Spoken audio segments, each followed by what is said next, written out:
everyone. Welcome to the Moviemantz Q&A. I'm your host, Scott Mantz. In 2019, the documentary feature Apollo 11 grossed $19 million, making it the highest grossing documentary of the year. The Producers Guild of America awarded it Outstanding Feature Documentary Motion Picture, and it also won 3 Emmys. Now, everyone knows the story of Apollo 11, the first trip to the moon, the first time man walked on the moon, and when astronauts Neil Armstrong, Buzz Aldrin, and Mike Collins made it home to Earth. The rest is history. End of story. Well, not so fast. Turns out it's not the end of the story. That brings us to this new documentary short. This is Apollo 11 Quarantine.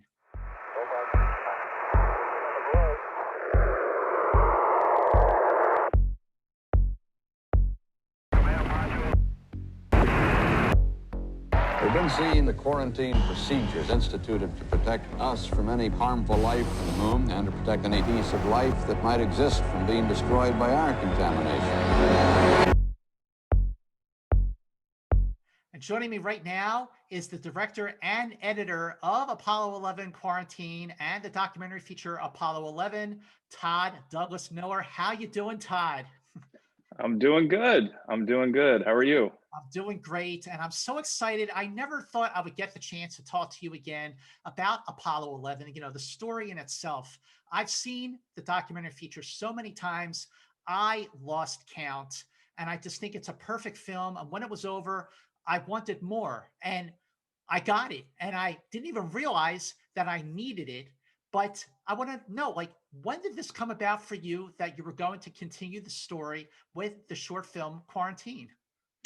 Well, I think like a lot of filmmakers, due to the pandemic, we were effectively shut down on our next feature-length film, which is a really big project in scale, and it's going to take a long time to do.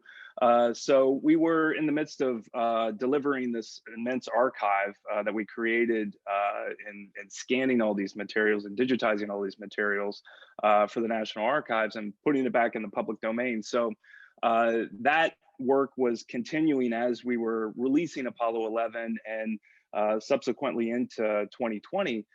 So as we were shut down on our other project, I kept going back to some of this footage because we had to look at it anyways, just to catalog it and get it back to the National Archives. And I just kept seeing imagery that was very reminiscent and prescient of things that were happening as 2020 was going on.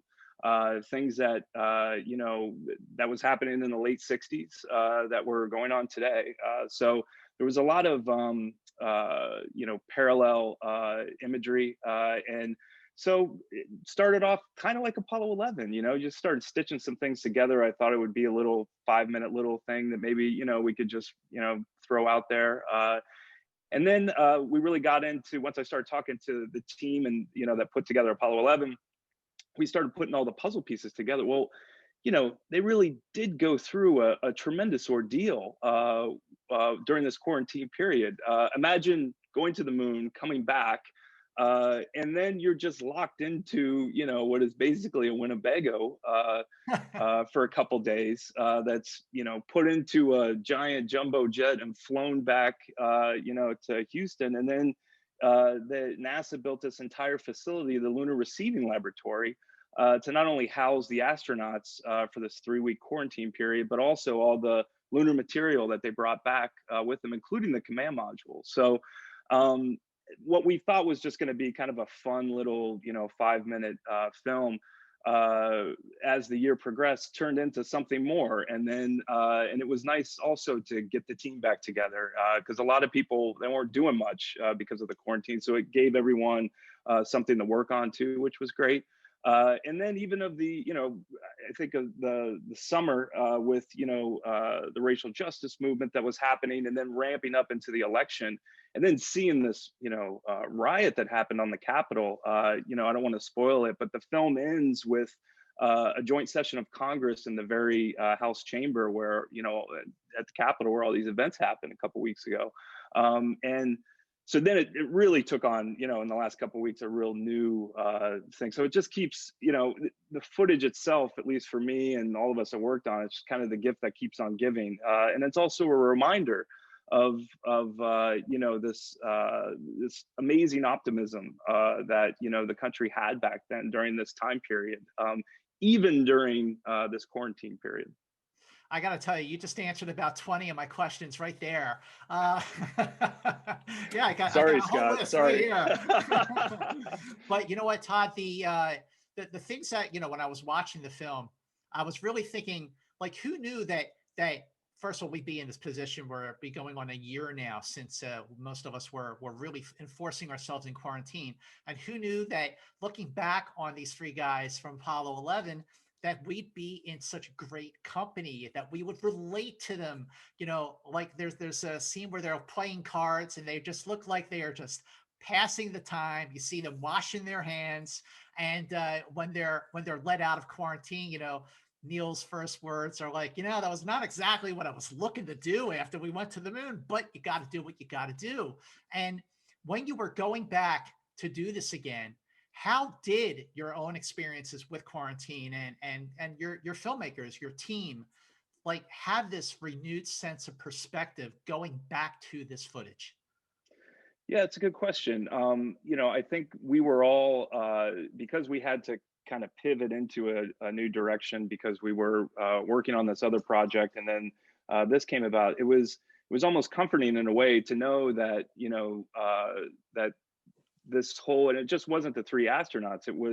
There was a group of almost 20 people that were in there with them during this quarantine period. You know, there was cooks, there was you know, the people that, you know, were studying moon rocks in the Lunar Receiving Laboratory.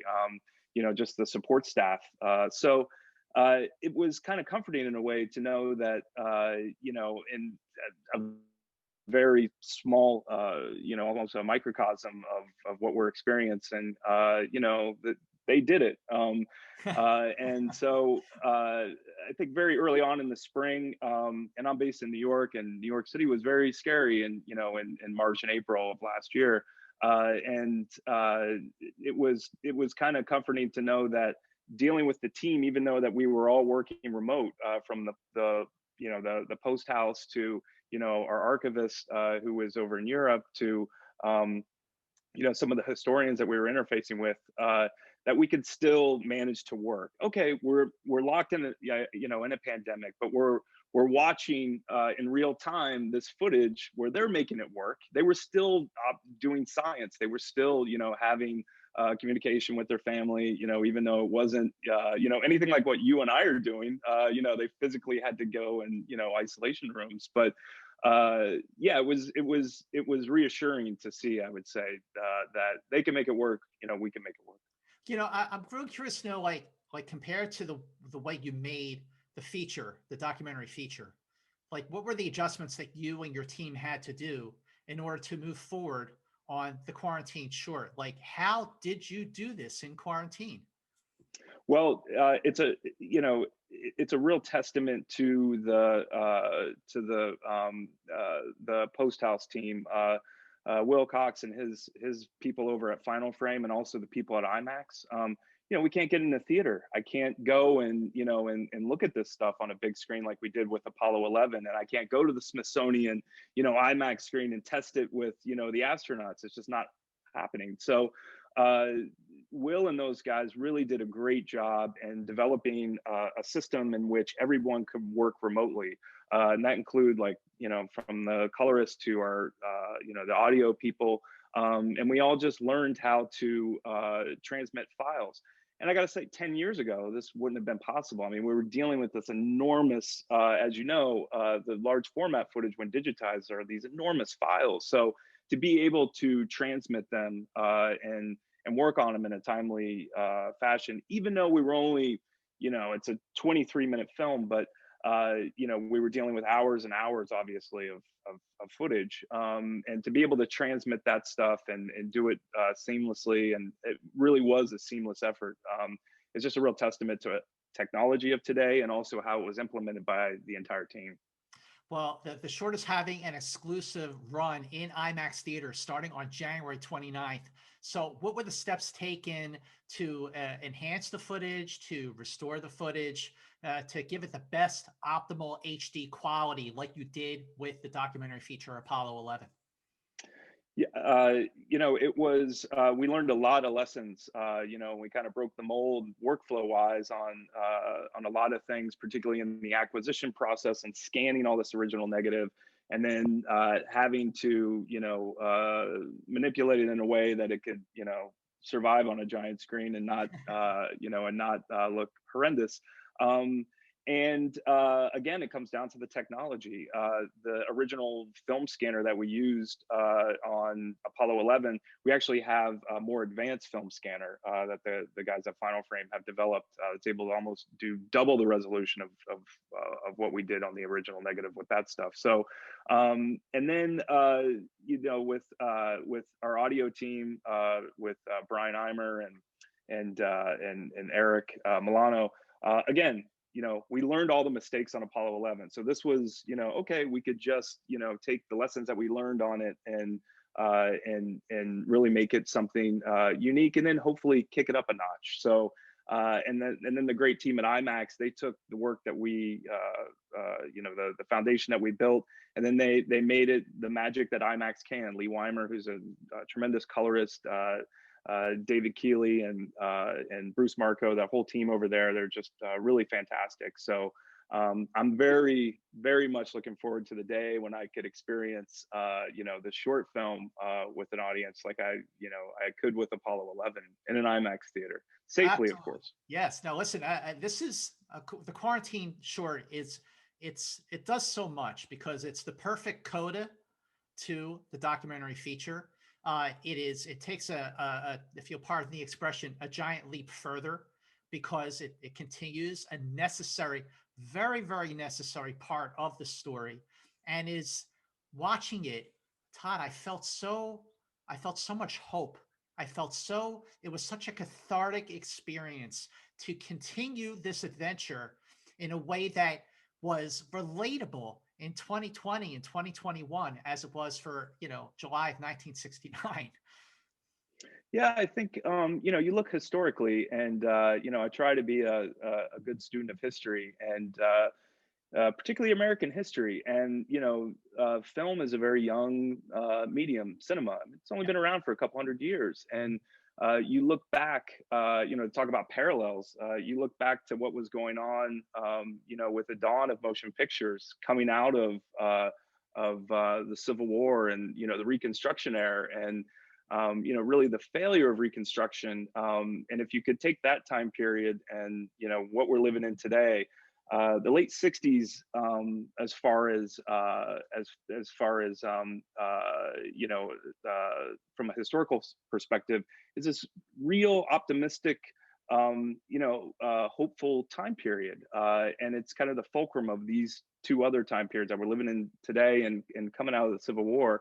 And it just so happens that film at that time in the late 50s into the 60s and the late 60s, you had these tremendous large format films that were being played. There was a lot of experimentation that was being done. There was an energy to the hope and the promise of what came out of the civil rights movement. And I think the 1968 was a very tragic year for the country, with two very important assassinations, very tragic assassinations, with Martin Luther King and Bobby Kennedy. And then next year you have this very hopeful mission that happens with Apollo 11, and it made the world pause. And we were just very fortunate to have large format footage that documented that. And it was always my hope after Apollo 11 got released that we would put back into the repository, into the National Archives, this immense archival project that we created, which wasn't just Apollo 11, but all the Apollo, for a lot of the Apollo missions and some of the other things. And my hope was always that other filmmakers, would be able to tell, their own stories. I didn't think at the time it would be me telling, a continuation of Apollo 11. But again, just to go back to what was going on last year in the country, that I feel like the film has taken on new urgency. You know, we need to be reminded of these things, particularly at times when the country and the world is in peril. And Apollo 11, that mission to me is still, you know, a shining beacon of what we can all do and achieve. It's really the pinnacle of human ingenuity, and I think will be for a long time. I couldn't agree more. I think that's one of the reasons, Todd, why I keep going back to that film, is because it represents so much. But also, I got to say, the quality of the footage is just outstanding, especially you know, the launch of that Saturn V, and that thing is just huge. And watching Quarantine, you know, when you see the little command module, the Columbia, just sitting in the room after it burned up in, you know, the outside in the atmosphere, and like out of that huge Saturn V, this is all we got left. I mean, it's just amazing. But just like you had a daunting task of taking sort of the best moments from more than 10, 11,000 hours of video and audio footage for the feature, what were the challenges that you faced in getting down those perfect 23 minutes for the short Quarantine? I think it was understanding what the timeline of events was, and I think it's probably one of the reasons maybe we stayed away from utilizing too much of it within the feature film, the Apollo 11, because it wasn't really spelled out. There wasn't really a timeline of events during that 3-week period. We couldn't find anything that really documented in any real terms on what the day to day was, or again, like what, you know, when was this footage shot? What day was this? You know, Neil Armstrong's birthday was celebrated during the quarantine, so we knew what day that was, but that was about it. You know, it wasn't really clear, to the point where even some of the rock boxes that were being taken off of, there's a scene where there's all these cases that are being taken off of this, basically a Winnebago mini or wagon, and then, you know, put into the Lunar Receiving Laboratory. And we had seen that even within NASA's own archive, they had mislabeled what, you know, those things were. So we didn't know, you know, exactly this square piece of whatever with, you know, some ID on it, where that would end up. Was it part of the film that they shot? Was it part of some of the still photography? Was it part of you know, the actual lunar material? So following all those breadcrumbs and trying to piece it all together was as daunting a task as it was to, you know, kind of connect the dots with the mission, and then what you choose to focus on, you know, what's important. So, you know, seeing footage which was shot on 16 millimeter of the first, you know, pieces of another world on our world for the, you know, brought back by a human for the first time, seeing that opened and, you know, in these vacuum sealed chambers was really fascinating to me. But again, we had a ton of that footage and there was no real clear way of seeing what was what. So, you know, that's when you get the experts involved and do a little, you know, detective work and try to, you know, piece it all together. So much like Apollo 11, that's what, you know, we had to do with this one. And that for both projects was the most daunting part of it, was trying to stay true to exactly what was happening in the time that we're showing it. I have to say the footage of Neil Armstrong's birthday was gold. That was like a gem, because by this point, by the time people get to see the short film, all of us will have celebrated at least one birthday in quarantine. And like I'm watching this going like, yeah, been there, done that. I mean, sort of. And just what was it like to watch that footage, especially? Like, what did that mean to you and your filmmaking team? You know, because of that, because I'm sure you've had a birthday by this point that you had to do in quarantine. Yeah, it's, you know, I think it's sad for all of us. You know, I have 3 kids and they've all had birthdays in quarantine, you know, my wife, you know, myself, I haven't seen, you know, we haven't seen the parents in over a year now. So, you know, it's tough. And we have to do things like this, you know, so, and it's funny, Buzz Aldrin's birthday was yesterday, so on the 20th. So, he, you know, I was kind of asking him, we were on the phone the other day and, you know, just asked him, you know, what it was like and how this compares, you know, to now. And so pretty much the same. I think he said pretty much early on, you just lock your door and sit on your ass, and that's, and that's what, that's what he's been doing. But I think it helped us when we were working on the film, because you're seeing these people that we idolized, and but it also humanizes them as well, because they have to go through the same things. I mean, Buzz Aldrin, had to stand in line to get vaccinated, just like everybody else, and he just did. And, hopefully he'll get a second shot here in a couple weeks.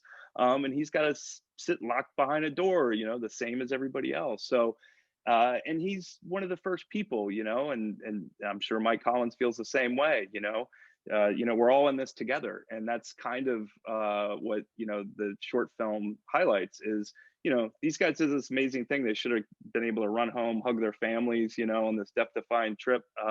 They made history, but no, they, for the betterment of the planet, they went into quarantine like we all should be doing. They washed their hands religiously and stayed away from people and didn't infect anybody with any moon germs. So, thanks to those guys, we have a good example to follow. So, if anything, I wish the film would have came out last year, around, back in the spring, but it took a long time to put together. When they get off when they get out of the command module and they step out of the helicopter onto the Hornet, and they're wearing those environmental suits with the masks. They look like aliens from another planet, and then there they are waving at everybody. I mean, it's really surreal, even by today's standards, to watch that footage. Did Buzz see the movie? Was he able to see it? Yeah, I showed it to him pretty early on, and it was kind of like in the midpoint, early fall last year, just to get his take on certain things. Is this correct? Is this right? Is this right? A far cry from getting him and Michael Collins and an IMAX theater and having them grill us about what we got wrong and right. But so I know he was he didn't have really any notes, so that was a good thing. And he's fairly opinionated, so I felt good about it. But again, I think more of our challenge was to get it right. Their job, as if I remember him saying, was pretty easy. It was all the the stuff on the outside surrounding, the immense team that was still working on it. And let's not forget, while they were in quarantine, Apollo 12 was planning to take off. So these missions happened, boom, boom, boom, all the way up to 1974. So there was not, I don't think, a real time to catch their breath. They just had to, kind of keep, sticking with the program and keep things moving, and fingers crossed that, the moon germs don't leak out and they don't, kill us all.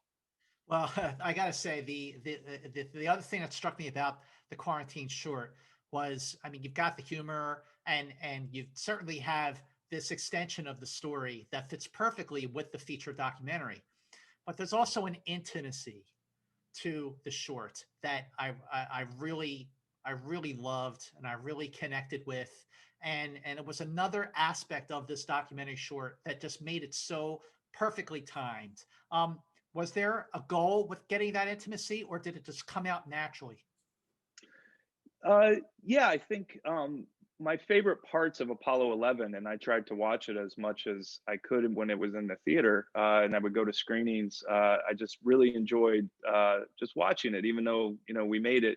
And my favorite parts were, or where I connected with it after watching it a million times, was those really intimate parts where everything kind of slows down. I tried really hard with both projects to have contrast, almost this tension and release points, because it's not a traditional narrative where you can really pin it down to like a traditional 3-act structure. So it really has these points where you're just ramping up, and really these intense scenes and segments, and then the release of that.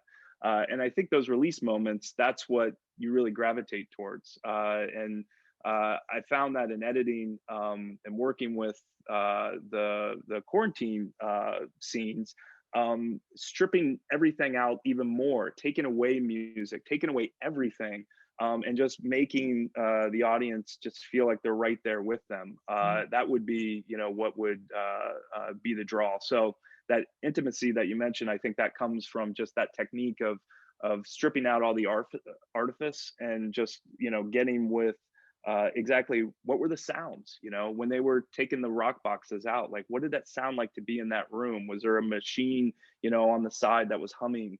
Was there a bird possibly passing by a window? Little things like that. I think, just bring you into it. Well, Todd Douglas Miller, thank you so much for this amazing conversation. Congratulations and thank you. Seriously, from a big space junkie and from the success of Apollo 11, thank you for continuing the story in a way that we could all relate to all around the world. Thanks, Scott. Thanks for having me.